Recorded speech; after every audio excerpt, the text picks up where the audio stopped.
Pokémon Winds and Pokémon Waves are the new Pokémon games coming to the Nintendo Switch 2. They are Gen 10. But Winds and Waves are so much more than they seem, and so hey, I'm not so a strainer, and what do those names tell us? Let's get into it.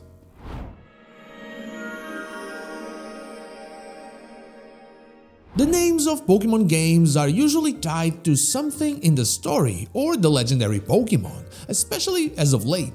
Pokémon Black and White, for example, refers to the opposing concept, either truth or ideals, because Pokémon Black has Reshiram on the cover and Pokémon White has Zekrom. Sometimes it's about the shape, X is Xerneas and Y is Yveltal, or Sun and Moon, which clearly reference the concept of Solgaleo and Lunala. Sword and Shield refer to both Zacian and Zamazenta, but also the items that are connected to them, the Rusted Sword and Rusted Shield. Scarlet and Violet also refer to both Koraidon and Miraidon and their colors, but they also refer to the Scarlet and Violet books.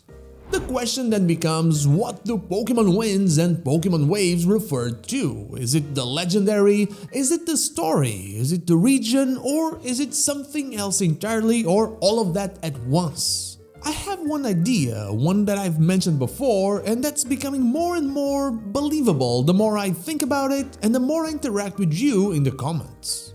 Winds and waves aren't just things that happen, they are forces of nature, but also so much more than that. They're two very important sources of renewable energy. We use the winds to produce energy and we use the waves to produce energy as well. And energy is a central piece of Pokémon games and has been for a long time. First, in the sense that its finite form was explored in Pokémon Sword and Pokémon Shield, with Eternatus being the source of energy in Galar, something that would contrast with the renewable energy of Winds and Waves, but also second, because energy is what makes the Pokémon world. The life force of Pokémon, natural energy, is all around us and is part of everything in the Pokémon world, and it might once again become a central piece of the story of yet another Pokémon game. And this was what I was going to explore until I got a comment by Edgar Kubilan that expanded things just a little bit more.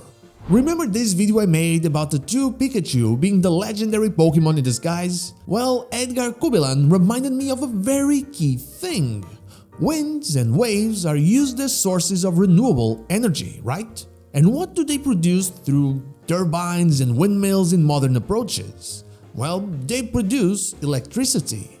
And those two Pikachu, Mr. Windychu and Mrs. Wavychu, as far as we know, are also going to be electric type. It's once again a huge coincidence and possibly hint at those two being the legendary Pokemon. And with that in mind, could the new legendary Pokemon end up as flying electric and water electric? In my opinion, it is highly possible, though I wouldn't discard the flying type and water type being replaced by dragon type, as that is the more legendary type. But you know what? It doesn't really end there. My theories were already on the path for electricity and energy, and then Calicross pointed out something very interesting. The gimmick symbol for Pokémon Winds and Pokémon Waves looks like the symbol for Ohm, the unit that measures electrical resistance. Both are an uppercase Omega.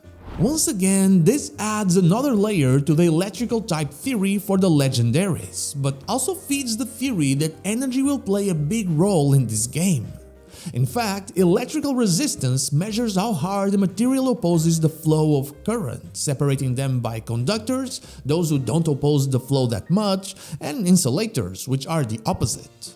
In Pokemon terms, we could assume that this means that the gimmick is connected to some specific power flowing through Pokemon, and that some will have an easier time conducting this power, and they might even have forms, I'm looking at you Charizard, and others will not conduct it as well, or there will be a category of Pokemon that are natural counters to the gimmick.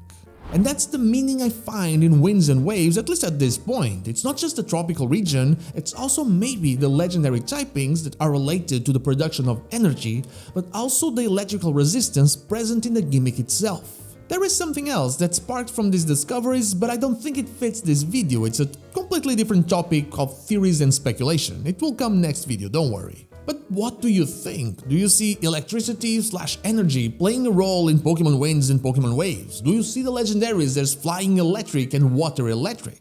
Let me know down below. And now, that is all I have for you today. Thank you so much for watching, and I'll see you all on the next one. But before I go, I want to thank my YouTube members Good Old Deo, Sean Speaks and Dash Plays, and my Twitch subscribers Anubis Here, Zanes222, Lazarix, The Dr. Joe, and Teixeira23 for going that extra mile. Thank you so much for all of your support.